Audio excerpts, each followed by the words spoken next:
is that when we're reading the Bible, we're not actually reading the words of Matthew, Mark, Luke, or John. We're reading translations from the Greek language in which these books were written. And something is always lost in translation. And not only that, but we're not reading translations of the originals of these books, because we don't have the originals of these books or of any of the other books of the New Testament.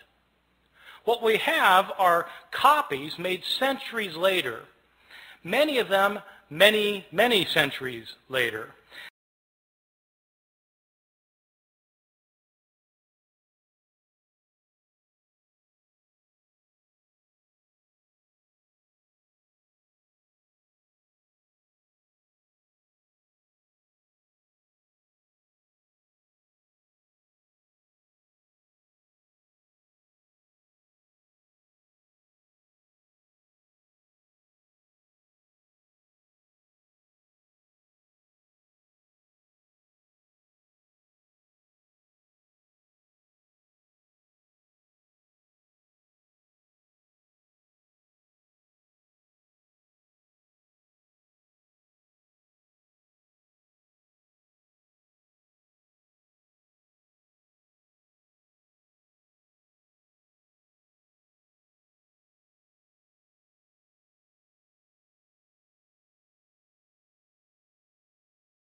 These thousands of copies that we have are all different from one another in lots of little ways and sometimes in big ways.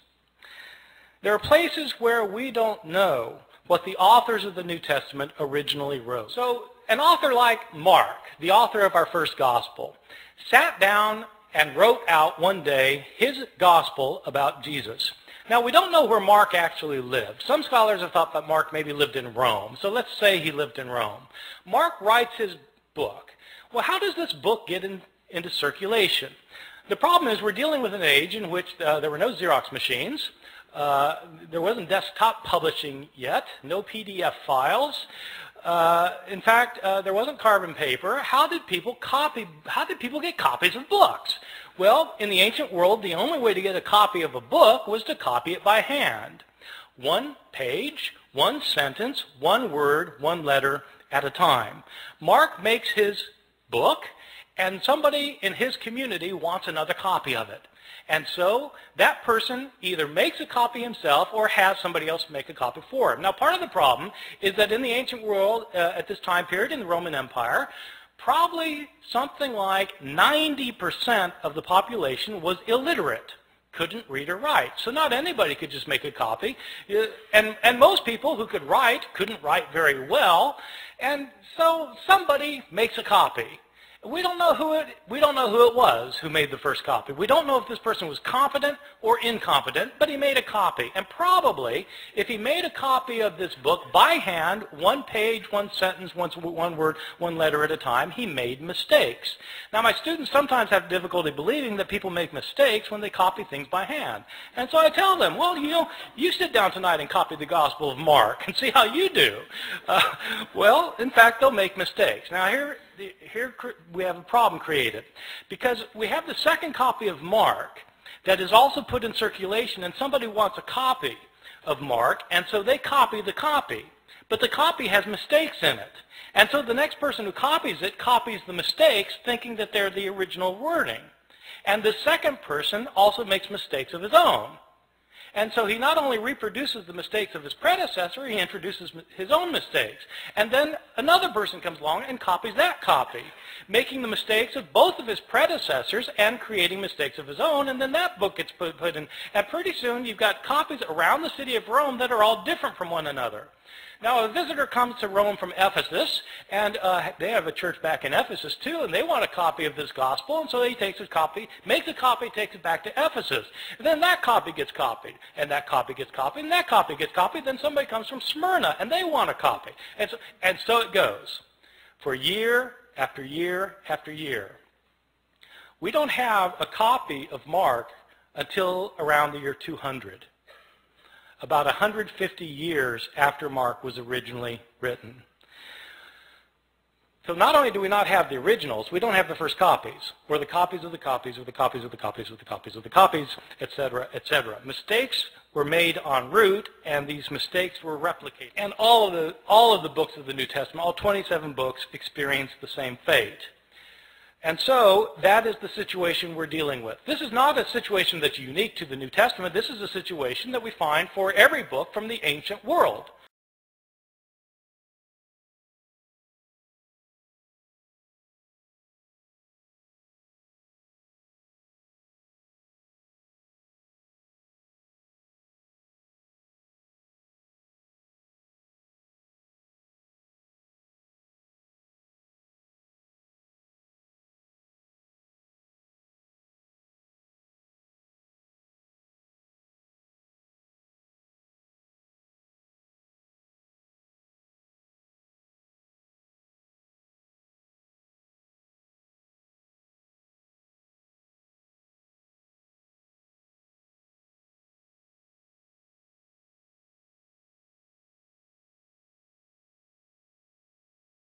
Yeah, well, this strikes me as a rather significant change, that the story of the woman taken in adultery wasn't originally there.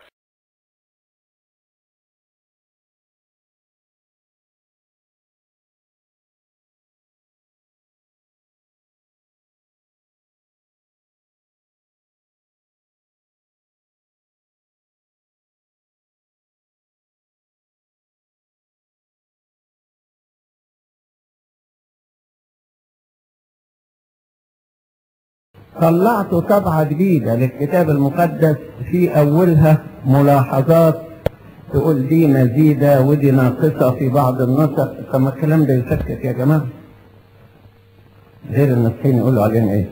بتزودوا في الكتاب وبتنقصوا، ودي مش موجودة في نسخ ودي موجودة في حاجة تاني.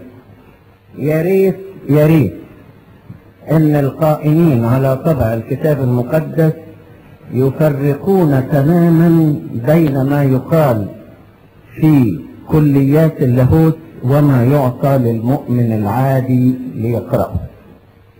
المؤمن العادي يتعبه انك تقول له دي مزيدة ودي ناقصة ودي موجودة في نسخ ومش موجودة في نسخ.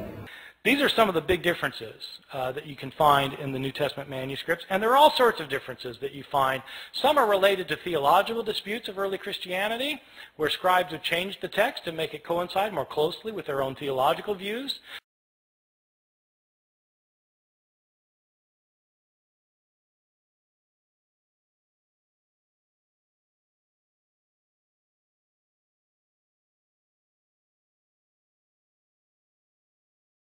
عايز يبعد عن المعنى خالص. نعم.